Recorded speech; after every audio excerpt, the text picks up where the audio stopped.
At 87, Ted Turner was no longer the loudest man in the room. On May 6, 2026, the founder of CNN died quietly, surrounded by his family. For decades, he was Captain Outrageous, the man who turned a small Atlanta station into a global news empire, launched the first 24-hour news network, owned sports teams, gave away more than $1 billion, protected millions of acres of land, and made the world feel like history could break at any second. But behind that empire was a truth the cameras never fully captured. There was a father with a belt, a wire hanger, and a cruel need for control. There was a little sister who suffered for 5 years before dying at 17. There was a bathroom near Savannah where his father crossed a final threshold one day after signing away the family company. There was a young man left with millions in debt. And decades later, there was a brain disease that made Ted Turner pause in front of camera and say, "I can't remember what my disease is." How did a boy raised under fear become the man who taught the world to watch the news all night? What did that empire really cost him? And why does his final silence feel so heartbreaking after a lifetime spent making noise? Before we answer those questions, we need to go back to the beginning, before CNN, before the billions, before the world knew his name. Ted Turner was not born into the kind of poverty people usually imagine when they hear a great American rise and fall story. He was not a barefoot boy sleeping under bridges. He was not a child selling newspapers on freezing corners just to buy supper. His father, Robert Edward Turner II, built an outdoor advertising business. There was ambition in the house. There was money nearby. There were expectations. There was a smell of work, paint, paper, heat, grass, and debt. There was also fear. That is the first thing to understand about Ted Turner. He did not come from nothing. He came from pressure. He came from a house where success was not simply encouraged. It was demanded, where weakness was not just disappointing. It was punished, where a boy could be loved and frightened by the same man, sometimes in the same day. His father was not a background figure in Ted's life. He was the weather. He could be charming. He could be intelligent. He could be driven. He could build a business with a fierce understanding of sales, land, roads, and visibility. He understood that a sign beside a highway could sell a message to people before they even knew they were reading it. But inside the family, that same force could turn dark. Ted would later speak of punishments that stayed with him for the rest of his life. A belt, a wire coat hanger, a razor strap, objects that should belong to closets, waistbands, barbershops, and ordinary rooms became part of a child's private education in fear. Think about that for a second. Before Ted Turner ever learned how to control a television signal, before he learned how to negotiate debt, before he learned how to buy sports teams, satellite time, movie libraries, ranches, and networks, he first learned what it felt like to be controlled by the man whose approval he wanted most. That is a hard thing to grow out of. A child can leave the room. A man can leave the house. A billionaire can buy land in several states. But the voice of a father like that can keep traveling. It can show up in boardrooms. It can show up in marriages. It can show up in risk. It can show up in a need to win louder than the fear that started it all. Ted's father believed in toughness, but his version of toughness could twist itself into something humiliating. One of the most painful stories Ted later told was not simply about being punished. It was about being forced into a scene no child should have had to understand. His father lay on a bed and handed him a razor strap. Then he told his son to hit him. Harder. Again. Harder. Ted said he could not do it. He broke down. He cried, and he later said that moment hurt worse than being hit himself. That sentence matters, because it shows the wound was not only physical, it was moral. It put a boy in an impossible position. Obey the father, and hurt the man he was still trying to love. Refuse the father, and failed the same man whose approval shaped the air in the house. Either way, the child lost. That is how control becomes more than discipline. It becomes confusion. Love and fear get tied together. Obedience and shame get tied together. Strength and cruelty get tied together. And years later, when that boy becomes the loudest man in American media, people call him wild, arrogant, reckless, impossible, brilliant, dangerous, entertaining. They call him Captain Outrageous. They call him the mouth of the South. They see the shouting. They see the big gestures. They see the ego. They do not always see the child trying to survive the room. Ted's relationship with his father was never simple. That is what makes it so powerful. If Robert Turner had only been cruel, the story would be easier. But he was also the man who built the business Ted would inherit. He was the man who showed him how signs, roads, advertising, and attention worked. He was the man who taught him that visibility had value. The father hurt him. The father trained him. The father frightened him. The father gave him the first map. That kind of inheritance is not clean. It does not arrive in a nice box. It arrives mixed with anger, love, guilt, debt, imitation, and rebellion. Ted spent much of his life trying to become bigger than his father, and at the same time, trying to prove something to him. That is one of the secrets behind his speed. He did not move through the world like a man who was simply ambitious. He moved like a man being chased. By memory, by expectation, by a voice that said he was not enough, by a dead father he would one day spend the rest of his life arguing with in his own head. And the physical work started early. When Ted was around 10 years old, he worked in the summers for the family business. This was not a symbolic job where the owner's son appeared for a few minutes and posed for approval. It was real labor. He pushed an old-fashioned lawnmower with no engine. When small branches jammed the blades, he had to stop, bend down, clear them out, and push again. There is something almost too perfect about that image. A boy pushing a machine that did not move unless his body forced it forward. Stop. Clear the blockage. Push again. Stop. Clear the blockage. Push again. Years later, that rhythm will become his life. A deal jammed. Push harder. A debt crisis. Push harder. A network mocked. Push harder. A marriage cracking. Push harder. A body weakening. Push harder until the body itself refused. He also learned the billboard business in the most literal way. Glue. Paper. Posters. Hands on the surface. Advertising pasted onto boards the way wallpaper is pasted to a wall. Before he built a media empire out of satellites and newsrooms, he learned that public attention had a texture. It was sticky. It had to be applied. It had to be smoothed down. It had to be placed where people could not ignore it. That was Ted Turner before CNN. Not yet a billionaire. Not yet a media titan. Not yet the man who would make the news cycle permanent. A boy with grass clippings on his shoes, glue on his hands, and a father's impossible standards pressed into his nervous system. But the father was only one part of the wound. The next part came from a place no ambition could fix. A sick room. A child's body. A little sister who had done nothing wrong. Ted Turner had a sister named Mary Jane. She was younger than him.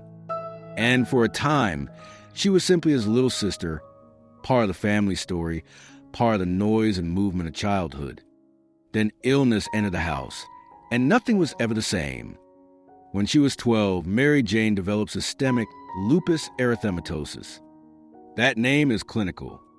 It sounds like something written on a medical chart. But inside a family, it did not sound clinical at all. It sounded like fear. It sounded like doctors talking in controlled voices. It sounded like adults moving quietly through hallways. It sounded like days when a child's pain had no easy answer. The illness was made worse by encephalitis, and the damage was severe. The disease left her with serious brain injury. She lived for years in pain. She hovered between life and death, not for one dramatic night, not for one short emergency, but for 5 long years. 5 years. That is not a crisis. That is an era. A family can hold itself together for a day, a week, maybe a month. But 5 years of watching a child suffer changes the structure of a house. It changes what people believe. It changes what prayers sound like. It changes how a brother looks at the world. Mary Jane died at 17. Ted never forgot it. He could not make sense of it. He could not fit it into a clean religious answer. He could not understand why a child who had done nothing wrong would be allowed to suffer that way. This is where something inside him broke. Not loudly, not all at once, but slowly, through hospital rooms, through pain, through helpless days, through a family watching and not being able to rescue her. Ted later said Christianity did not give him the answer he needed. That was not a fashionable rebellion. It was not a young man trying to sound clever. It was grief asking a question and receiving silence. Why her? Why a child? Why pain for someone who had not earned it? If God was good, why did this happen? If the world was fair, why was she punished? If prayer worked, why did she keep suffering? Those questions do not disappear just because a man later becomes rich. They become part of the engine. They become part of the anger. They become part of the refusal to accept limits. Ted Turner's later life was filled with giant gestures. He gave money on a scale most people cannot imagine. He pushed environmental causes. He spoke about population, land, nuclear danger, global survival. He was not only trying to make money, he was trying, in his own wild and imperfect way, to fight the size of human suffering. But you can hear the echo of Mary Jane in that. A child suffered, and nobody could stop it. So the brother grew up and tried to do things too large to ignore. Save land, change television, donate fortunes, shake institutions, make noise, build systems, force the world to pay attention. Maybe that is what happens when helplessness enters too early. A person spends the rest of his life trying never to feel that helpless again. And then came another fight with his father, not with a belt, not with a razor strap. This time with a letter. Ted went to Brown University. And there, for a moment, he tried to imagine a version of himself that did not belong completely to his father's plan. He studied classical studies, Greek, Latin, ancient history, the old world, the kind of subject that does not announce a direct path to business money.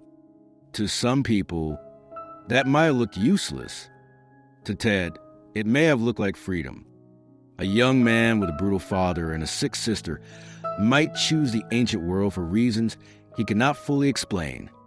Maybe he wanted distance. Maybe he wanted beauty. Maybe he wanted to prove that he was more than the billboard business waiting for him in the South. Maybe he wanted a language that did not belong to his father. His father hated it. The letter he sent was not simply disapproval. It was a written humiliation. Robert Turner told his son that he was appalled, even horrified. He said that on the way home, he was almost physically sick. He mocked the idea of studying Greek. He asked who Ted would speak it to. He imagined him in a bar, showing off classical references, as if his son's education were not a search for meaning, but a joke. Think about the force of that. A young man tries to choose something of his own. His father does not merely say no. He turns a choice into shame. He makes the son feel ridiculous for wanting a life beyond the father's design. Then he cut off the money. The tuition stopped. Ted left school and came back south. On the surface, that sounds like a practical family argument. A father did not want his son wasting money on a useless major. A son left college and joined the business. But that is too small. The deeper wound was this. His father was not just rejecting a major. He was rejecting the version of Ted that had tried to become anything other than him. Ted learned another lesson. You can dream in Greek. You can read the old books. You can look for meaning in ancient languages.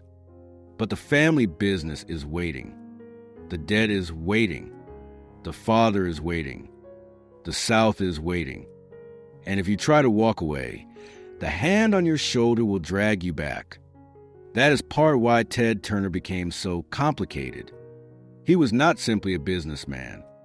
He was a man whose imagination had once reached for something older, stranger, more intellectual, and more private than the advertising business. He loved competition, but he also loved ideas. He could sound reckless and crude, but there was always something larger in him than people expected. He was not just building companies.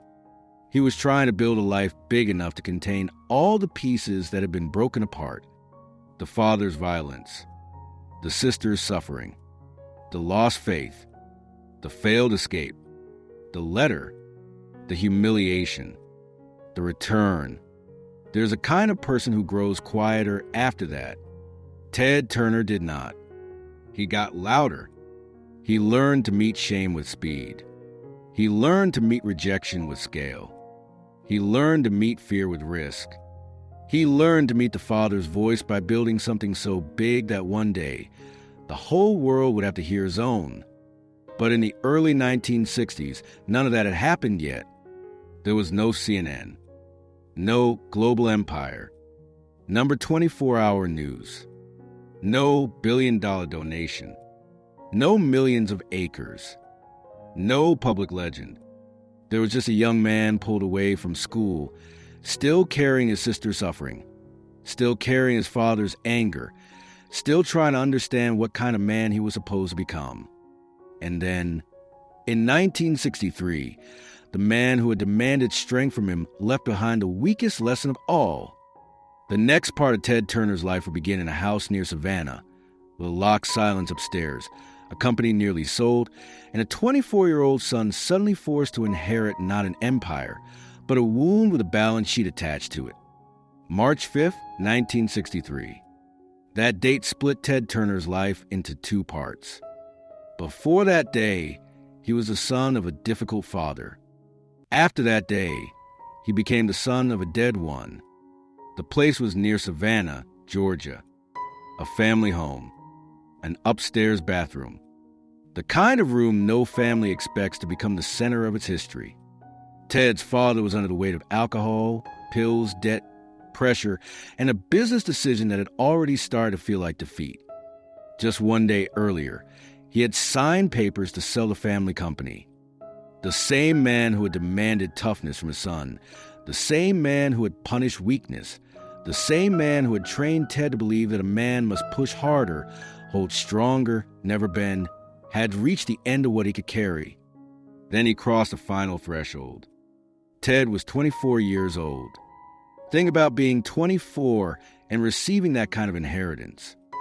Not just grief, not just shock, not just a father gone in the worst possible way, but a company in trouble, a business half sold, a balance sheet that looked less like a gift and more like a trap. The advertising company had about $4 million in annual revenue. That sounds strong from a distance, but the debt was around $6 million. Cash flow was roughly $1 million. The numbers did not offer comfort. They offered pressure. They told Ted that the family name, the company, the future, and the father's unfinished battle were now his problem. That is not inheritance in the usual sense. Ted Turner did not inherit an empire. He inherited a wound with a balance sheet attached to it. And the cruelest part was this. The father who had spent years demanding courage had left behind an act that felt, to Ted, like surrender. The man who had told him to be hard had broken. The man who had tried to control him had lost control of himself. The man who had mocked his dreams and pulled him back into business had left him with the business burning in his hands. There are losses that make a person collapse. There are losses that make a person disappear. And then there are losses that turn into fuel. Ted chose fuel. Or maybe he did not choose it at all. Maybe work was the only place he could put the pain without having to speak it. He did not sit with grief in a quiet room for long. Quiet rooms had never been safe for him. Silence had too many voices in it. His father's voice, his sister's suffering, his own questions, the sound of a life suddenly demanding that he become the man of the company before he had even learned how to be the man of himself. So he moved. He fought the sale. He took control. He pushed. The company that had almost slipped away became his battlefield. Outdoor advertising was not glamorous. It did not look like the future. It did not sound like power. It was signs and roads and locations. It was leases. It was salesmen. It was weather damage and traffic patterns. It was finding the place where drivers I had no choice but to land. But Ted understood visibility. Maybe he understood it because he had spent his childhood fighting to be seen by a father who saw him mainly as a project. Maybe he understood it because every billboard was a kind of shout, a message forced into public space, a rectangle that said, "Look here, notice this, do not pass by without seeing me." That was Ted's language before television. Billboards, not conversation, not essays, not quiet persuasion. A message placed high enough and large enough that the world had a look. And in those early years, he was not yet the polished billionaire of public memory. He was young, aggressive, and under pressure. He could not afford to move gently. The company's debt was too heavy. The father's absence was too fresh. The family story was too tangled. He needed the company to survive because if it did not, the last argument with his father would never end. He had been dragged back from Brown. He had been mocked for studying classics. He had been pushed into the world his father wanted. Now his father was gone, and Ted was left inside that world alone. There is something almost brutal about that. The young man who once wanted to study the ancient world was suddenly forced to study accounts receivable, debt service, leases, expansion, and survival. The young man who once reached for Greek was now reading balance sheets. The young man who had wanted distance from his father was now living inside the father's unfinished business every day. And he worked like a man trying to win a trial no court would ever hold. Every deal became evidence. Every save account became evidence. Every expansion became evidence. Every new sign became evidence. He was proving that the company could survive. He was proving that the father had been wrong to sell. He was proving that he was not weak. He was proving that the boy with the classical books could become harder than anyone expected. But there was a cost to that kind of proof. When a man uses work to stop grief from bleeding, work does not stay normal. It becomes medicine. Then it becomes habit. Then it becomes identity. Then it becomes a prison with very impressive doors. Ted Turner began as a man trying to save a company. But slowly, he became a man who could not stop saving, buying, building, risking, expanding, and fighting. That rhythm started in the advertising business. The work was physical before it was financial. Ted already knew that. He had learned it as a boy. The old lawnmower with no engine. The branches jammed in the blades. The stop, the bend, the clearing, the pushing again. The glue on the billboard posters. The paper smoothed by hand. The public message pasted where strangers would see it. That world did not disappear when he became the boss. It simply changed size. Now the jam branches were debt. The glue was sales. The poster was expansion.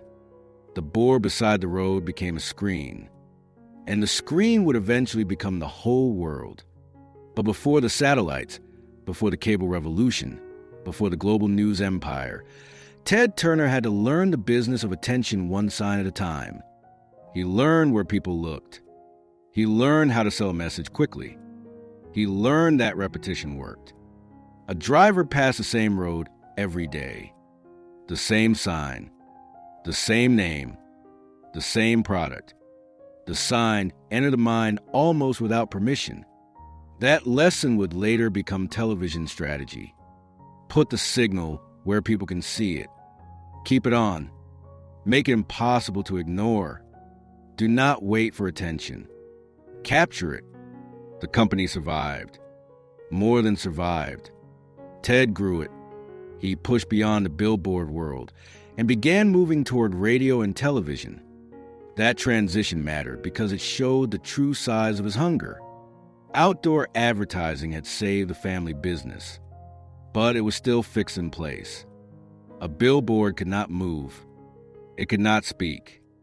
It could not follow breaking events. It could not interrupt the country in real time. Television could. And Ted Turner had the kind of nervous system that wanted movement. He wanted scale. He wanted noise. He wanted to be where the action was, and if the action was not big enough, he would make it bigger. Stay with us, because this is where the wounded son begins turning into the man who would change American television. When Ted bought an Atlanta UHF station in the 1970s, many people would not have looked at it and seen the future. It was not a glamorous network jewel. It was struggling. It was local. It was limited. Ted looked at limited things and saw ways to make them less limited. That was one of his gifts. Also one of his dangers.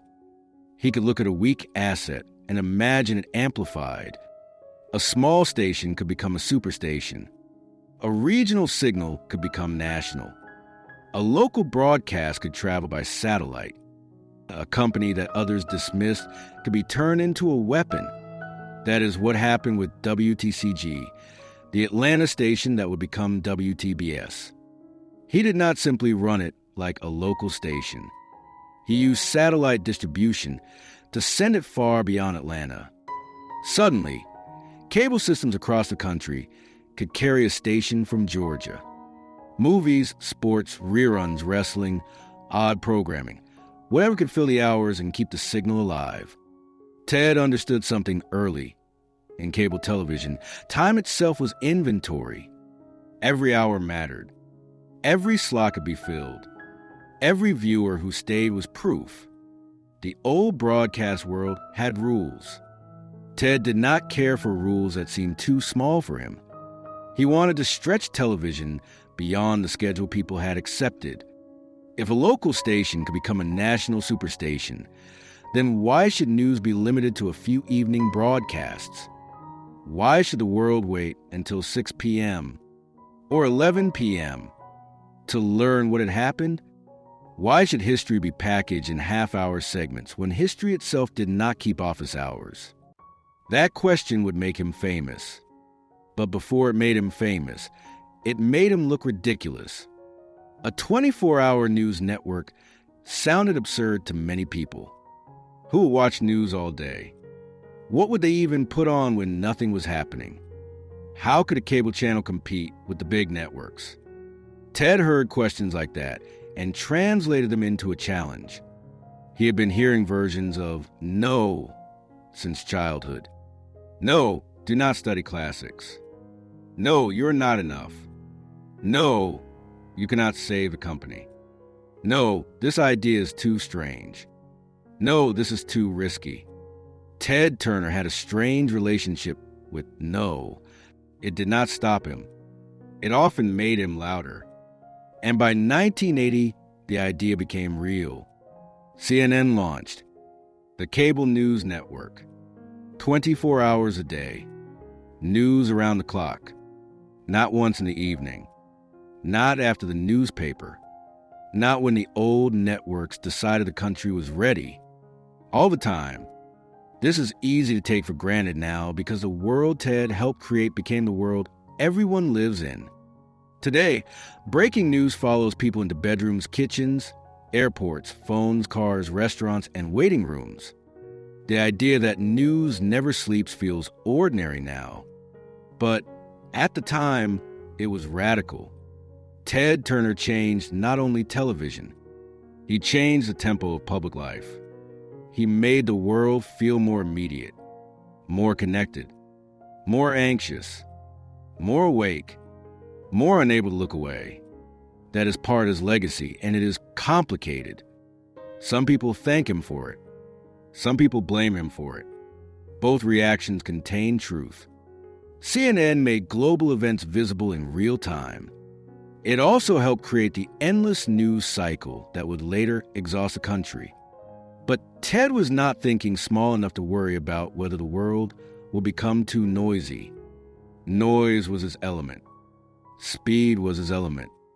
Breaking the old schedule was his element. He had spent his life trying not to sit still with pain.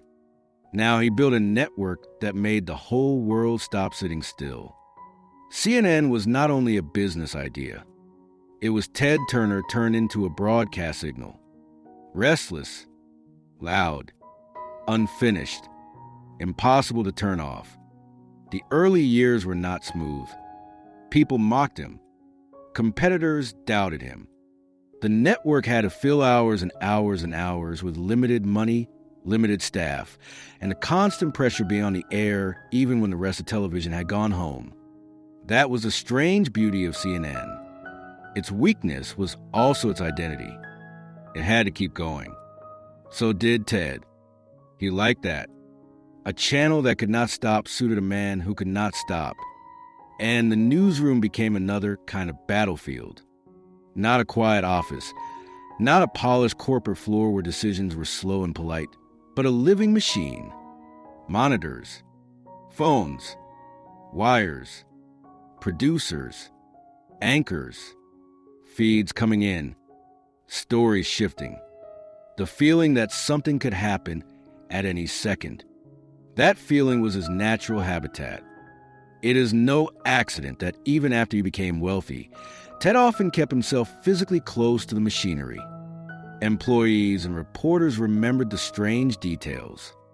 He had a small living space above the Atlanta News Center, a little kitchen, a little bedroom, a huge saltwater fish tank built into the wall. The kind of place that sounds less like a billionaire's residence and more like a captain's cabin inside a ship that never docked.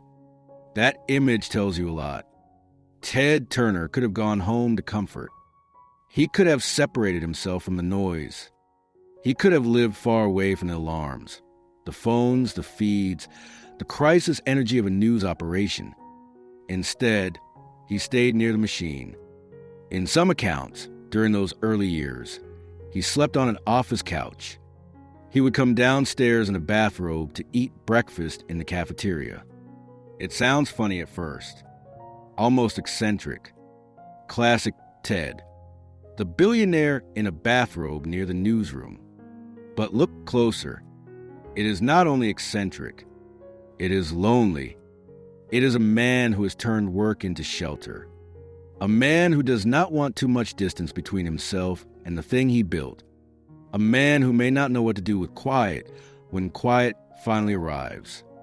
He did not live near the machine because he had to. He lived near it because silence felt more dangerous than exhaustion. That is why the CNN story cannot be separated from the childhood story. The boy who watched pain and could not stop it became the man who wanted to see everything as it happened. The boy whose father controlled the house became the man who wanted control over the signal. The young man left with debt became the businessman who kept using debt like a weapon, even when it nearly cut him open. Ted built systems that moved faster than grief. That does not mean he healed. It means he stayed ahead of it. For a while, the world began to catch up to his idea. The real proof came when CNN became necessary. During major breaking stories, disasters, wars, political crises, and especially the Gulf War in 1991, The network's value became undeniable. People turned to CNN because CNN was there. Live, constant, immediate. The network did not have to wait for the evening. It was already awake. That was Ted's victory. He had made the world understand his rhythm. News was not an appointment anymore. News was weather. Always around. Always moving. Always capable of changing the day. And Ted Turner, the man many had mocked, had forced one of the great shifts in modern media. He did not just build a company. He changed the expectation. Once people learned they could know now, they no longer wanted to wait. That is an enormous legacy. It is also a heavy one, because a world that can know everything instantly is not always a calmer world. It is often more frightened, more reactive, more addicted to the next update. Ted did not invent human anxiety, but he gave it a 24-hour channel. Still, there is no denying the scale of what he did. He turned Atlanta into a global media center. He made cable feel powerful. He created CNN. He helped build TBS, TNT, Turner Classic Movies, Cartoon Network, and a library of programming that would shape entertainment for millions of homes. He owned the Atlanta Braves and became part of the city's sports identity. He became famous not only for business but for personality. He said wild things. He insulted competitors.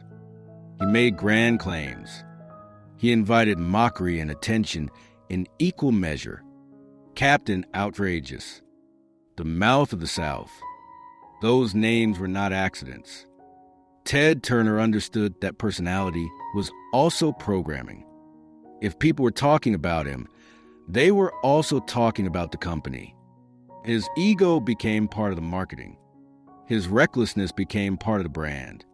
His loudness became a corporate asset. But that is a dangerous bargain. When your personality becomes part of the machine is always hungry. It wants more noise, more risk, more expansion, more proof, more impossible bets.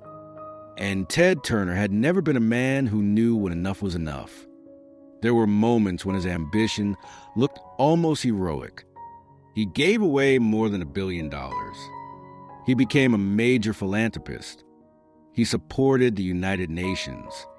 He bought and protected vast stretches of land.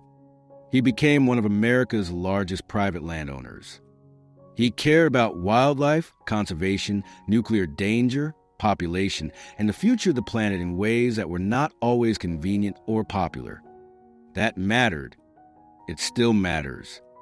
He was not only a loud rich man playing with television. He was also a man who used wealth to push causes larger than himself. He made enemies, but he also gave. He was reckless, but he was not small. He was egotistical, but he was not empty. That is why his story cannot be flattened into one word. Not hero, not villain, not genius, not madman, not saint, not fool. Storm is closer. Ted Turner's life was a storm. It could destroy. It could clear the air. It could frighten people. It could make the whole world look different when it passed. Do not go anywhere, because the same appetite that built CNN also drove Ted Turner into one of the most dangerous gambles of his life.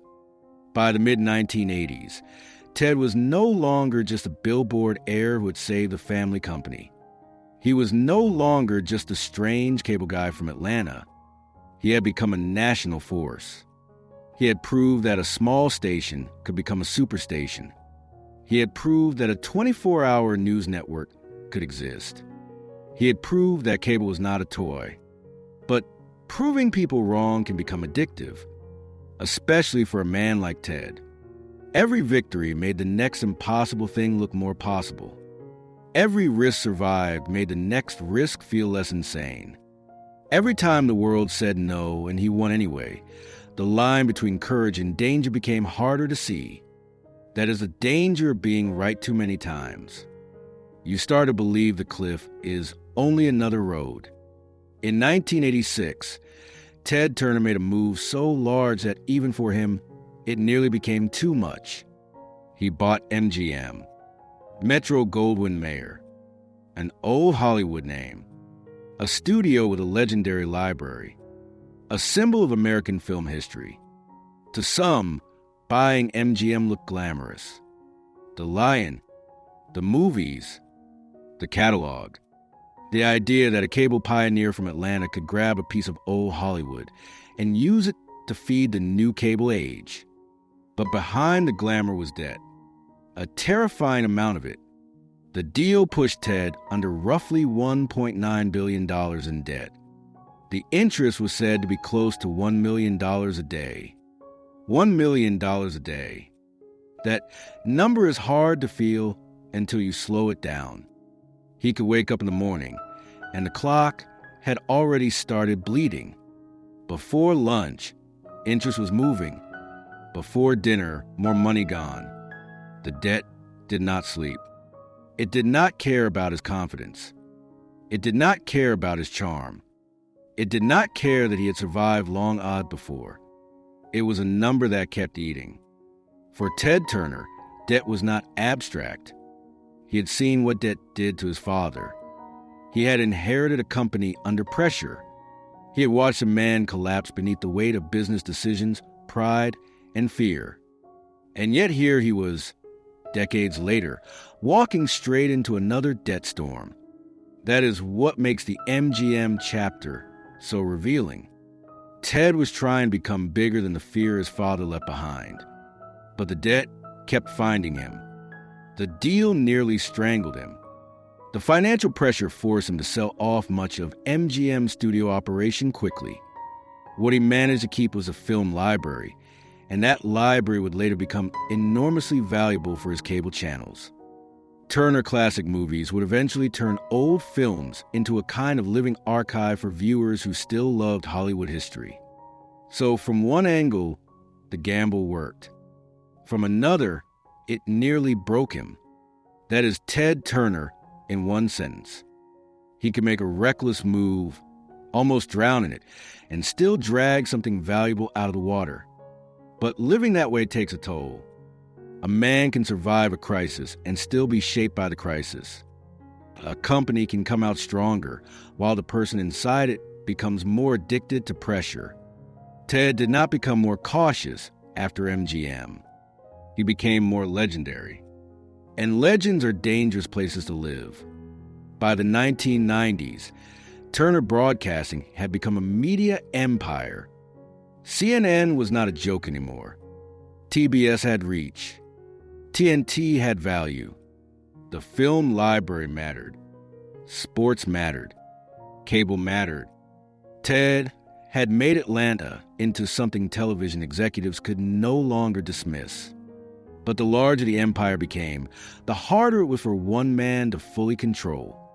This is one of the great ironies of Ted Turner's life. He spent decades fighting to control his own destiny. He fought his father's control. He fought the sale of the family company. He fought old television rules. He fought the network giants. He fought anyone who said he could not do something. And then, after building something huge enough to change media, he entered the kind of corporate world where control could be diluted, merged, negotiated, and taken away without anyone needing to raise their voice. The Time Warner merger was supposed to create more strength.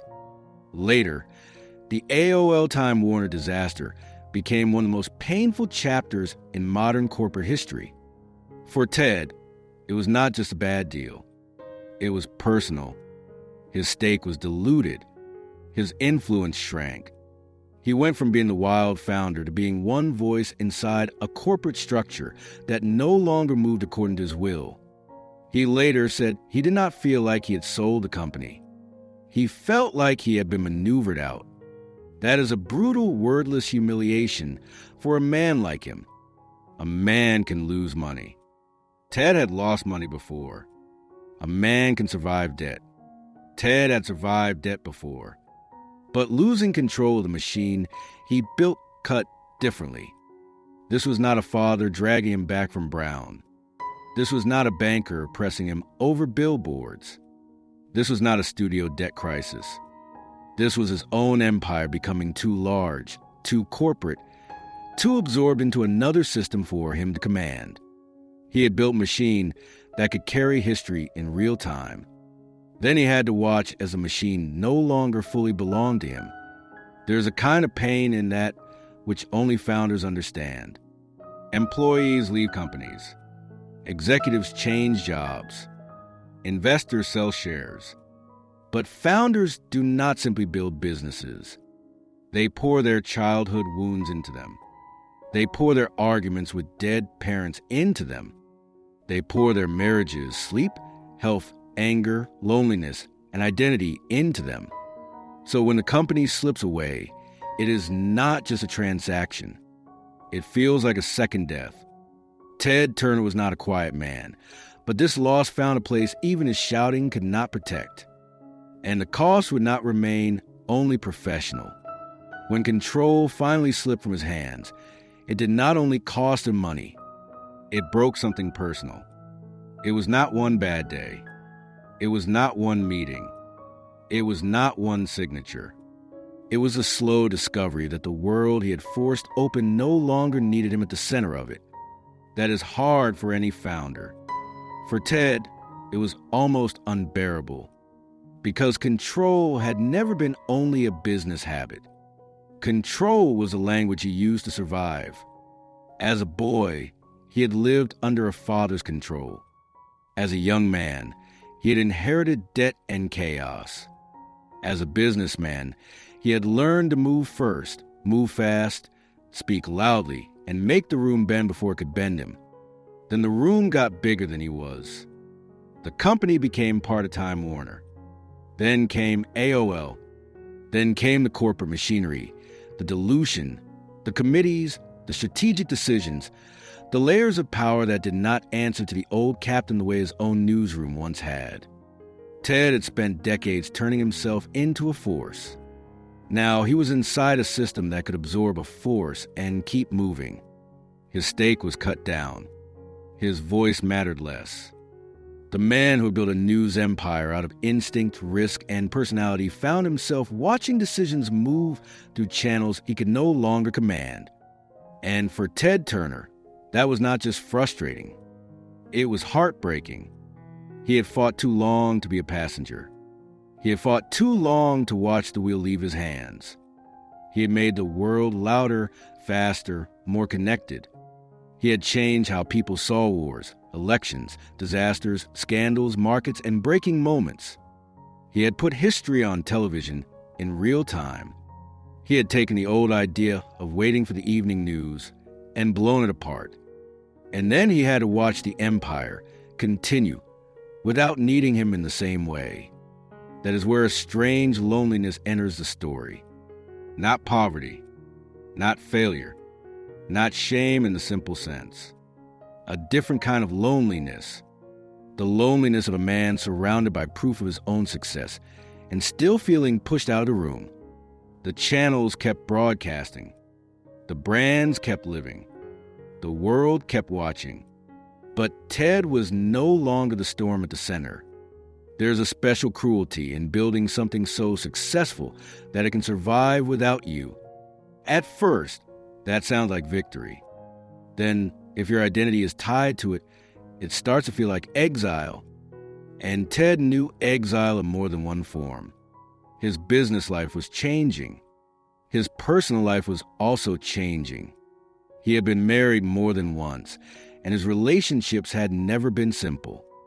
How could they be? Ted Turner was not an easy man to live with. He was magnetic, funny, unpredictable, competitive, wounded, and often impossible. He could be charming one minute and explosive the next. He could make a woman feel like she was standing beside a force of nature, and then make her feel like the weather had turned. That kind of man can be loved. But loving him is not easy. Jane Fonda became the most famous woman in that part of his life. Their marriage brought together two huge public identities, the media titan and the actress activist. To the outside world, It looked almost cinematic. Ted Turner, the loud capitalist cowboy of cable news, married to Jane Fonda, a woman whose own public life had been shaped by activism, controversy, reinvention, and a refusal to disappear. They were glamorous. They were talked about. They were watched. But public fascination is not private peace. Ted and Jane were both large personalities. Both carried history. Both had wounds. Both had strong convictions. Both had already lived enough life before marriage to know that love after fame is never simple. There is no clean beginning when two public people marry after the world has already built stories around them. Their marriage ended. Later, Jane Fonda would remember Ted with warmth. After his death, she called him her favorite ex-husband. That phrase says a lot. It holds affection, history, humor, and distance all at once. But at the time, the losses came together in a way that hit Ted hard. The marriage ended. The corporate role faded. The wealth shrank. The control slipped. He had once seemed like a man who could buy, shout, build, or bluff his way through almost anything. Now, several pieces of his life were breaking at the same time.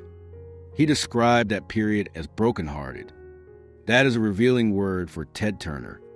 Not angry, not merely defeated, brokenhearted. For a man known for noise, that word is soft. For a man known for risk, that word is exposed. For a man known for ego, that word shows the bruise underneath.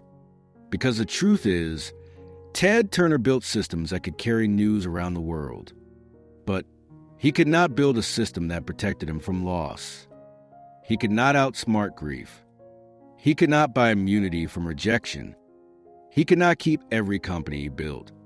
He could not force marriage to obey strategy. He could not make aging wait. He could not command memory. Keep watching, because the most painful part of Ted Turner's final chapter was not losing money or marriage or even control.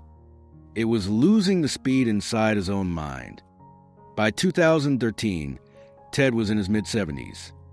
He had already outlived many men who had worked that hard, fought that long, slept that little, and carried that much internal voltage. But survival is not the same as ease.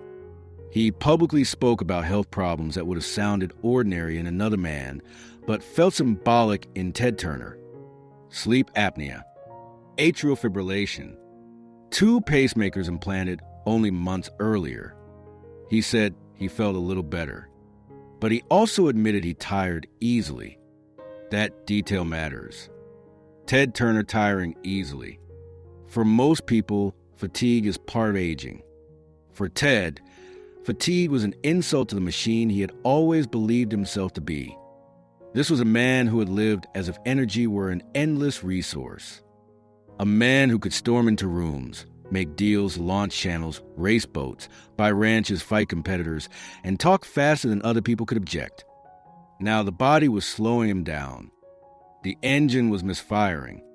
The man who had built the non-stop news cycle was learning that no human body is truly 24-hour.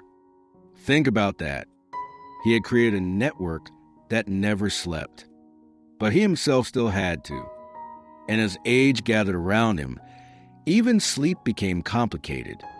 Then came the memory, the forgetfulness, the fragility. Reports around that period describe him as frail as well as forgetful. Those are hard words to put next to Ted Turner.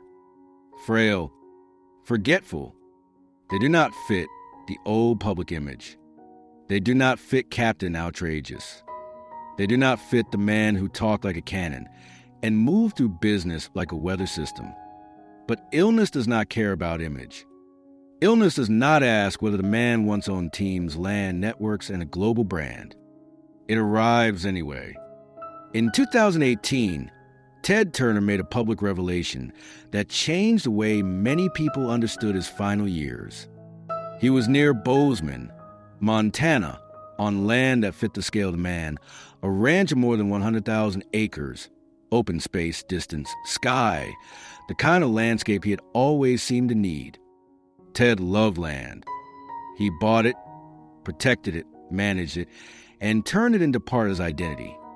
Wide land suited him. It gave him room for the personality that no office could hold. And there, in that wide country, he spoke about Lewy body dementia, a brain disease, a disease that can affect memory, thinking, movement, mood, and the basic trust a person has in his own mind. But the most devastating moment was not the medical term. It was a pause. Ted tried to explain it. He said it was like Alzheimer's, but not as bad. Then the name slipped away from him. The word he needed was suddenly out of reach. And he said it. Dementia. I can't remember what my disease is. Listen to that again. I can't remember what my disease is. For another person, that might simply be a sad line. For Ted Turner, it was almost unbearably sharp. The man who taught the world to remember every breaking moment could no longer trust his own memory to hold a single name. The man who built a network on immediacy now had to wait for words.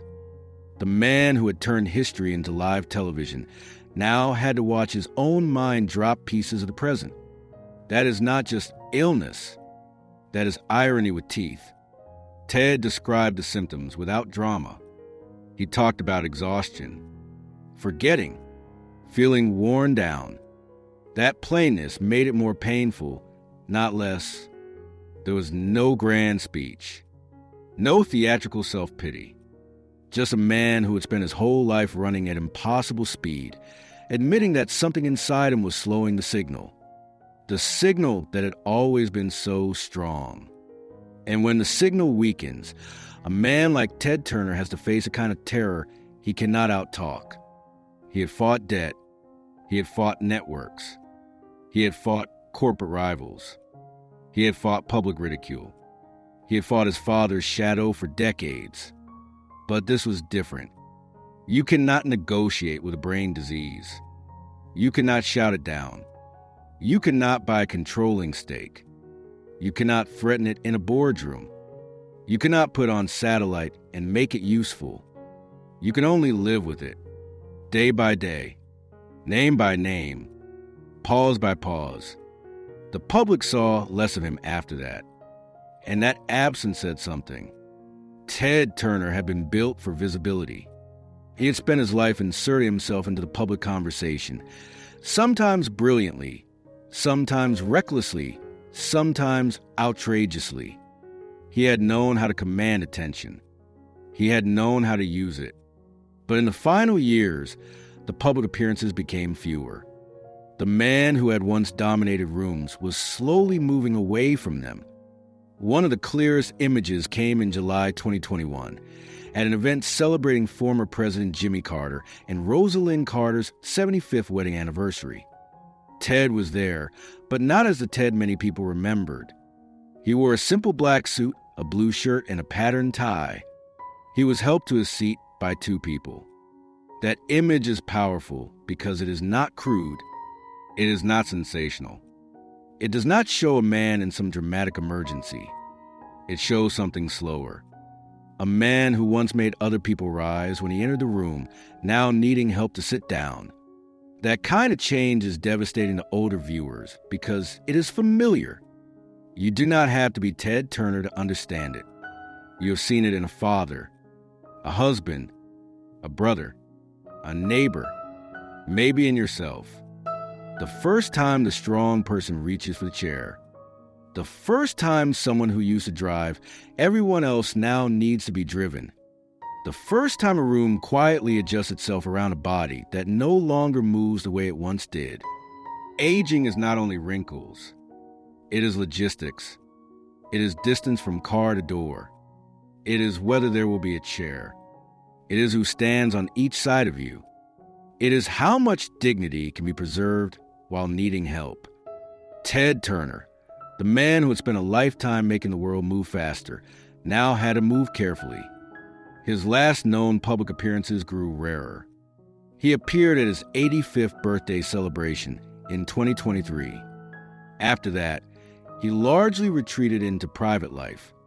In late 2024, when a documentary connected to his life and legacy had its premiere, he did not appear in person. He joined by video.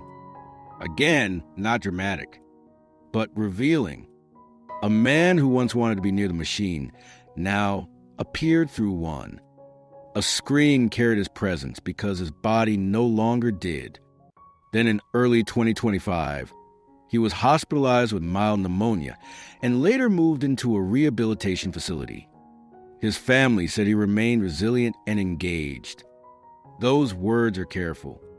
Resilient, engaged. They're the kind of words families use when they want to reassure the public without giving away too much of the private struggle. They are protective words, dignified words, words that say, he is still here, even if the old Ted is not coming back in the way people remember. But the very need for that kind of statement tells its own story. A man who once filled buildings with his voice now needed others to tell the world he was still present. The man who had made history immediate was now being described gently from a distance. And that is where the title of this story begins to make sense. The shocking truth behind Ted Turner's death is not that there was some hidden scandal in his final hours. There is no need to invent one. The truth is harder and more human. He had been moving towards silence for years. Through illness, through memory loss, through frailty, through retreat, through the loss of control over the empire he built, through the slow shrinking of a life that had once seemed too large for ordinary rooms. Then came May 6, 2026. Lamont, Florida. His home. Family around him. A quiet death for one of the loudest men America ever produced. That is not a contradiction. That is the final shape of the story. He spent a lifetime making noise because silence had always held danger. The silence of the house where his father ruled. The silence of hospital rooms where his sister suffered. The silence after his father died. The silence after corporate rooms moved on without him. The silence inside a mind that could no longer always find the word it wanted. And finally, the silence of the last room. But Ted Turner's life was never a simple tragedy. It was a storm. A storm can damage things. A storm can frighten people. A storm can tear open the sky. But a storm can also change the air. Ted changed the air. He changed television. He changed news. He changed Atlanta. He changed cable. He changed how Americans understood immediacy. He made viewers expect the world to be available in real time. He helped turn old films into cable memory. He helped bring sports and entertainment into homes in new ways. He gave away staggering amounts of money. He protected land on a scale few private citizens ever have. He forced people to think about the planet, nuclear danger, population, wildlife, and global responsibility, even when they found him annoying or impossible. He was not gentle. He was not always wise. He was not always kind. He made enemies. He said things that hurt people. He made deals that damaged him. He lost control of what he loved. He lived too fast. He carried too much. But he lived, not passively, not politely, not quietly. He lived like a man trying to outrun the first house he ever knew. And for a long time, he almost did. He ran through billboards, through Atlanta television, through satellites, through CNN, through MGM, through ranches, through philanthropy, through marriages, through corporate wars, through public ridicule, through illness, through old age, and then, at the end, he stopped running. The world did not stop with him. That is the strange mercy and cruelty of legacy. The world keeps going. CNN still exists. 24-hour news still exists. The news cycle he helped create still shapes politics, fear, attention, and public life. The land he protected remains. The money he gave still echoes through institutions and causes. The channels he built or helped build remain part of American media memory. And somewhere, every time a major event breaks and the public expects live coverage instantly, Ted Turner is still there. Not as a man, as a rhythm, as an expectation, as a speed, as the idea that history should not wait until morning. That is why his ending feels so powerful. The man returned to dust. The noise did not. The body slowed. The signal kept moving. The memory failed. The world kept remembering in the form he helped create. And maybe that is the final truth. Ted Turner spent his life trying to become bigger than pain, bigger than his father, bigger than debt, bigger than doubt, bigger than the limits other people set for him. In many ways, he succeeded. In other ways, no one ever succeeds at that. Because every life, even the loudest one, comes back to the same small truths. A body, a family, a room, a final breath. Ted Turner had money. He had power. He had land. He had fame. He had enemies. He had headlines. He had rooms that listened when he spoke. And then at the end, like everyone else, he had time. And time won.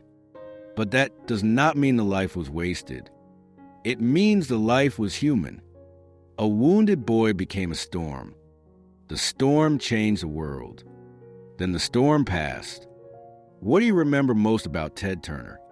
CNN? The Atlanta Braves? His wild personality? His philanthropy? His land? His mistakes? Or the way he changed television forever? Leave your answer in the comments. Because stories like this are not only about famous people. They are about what power can build, what power cannot protect, and what remains when even the loudest life grows quiet. And if this story moved you, leave a like. It takes 1 second, and it tells us these stories are worth telling. Before you go, tell us what city you are watching from. There is something powerful about knowing that people from different places are sitting with the same story tonight. Remembering a man who made the world louder, faster, and more connected, and who, in the end, returned to silence like everyone else. Ted Turner returned to silence. But the world he left behind still moves at the speed he helped create.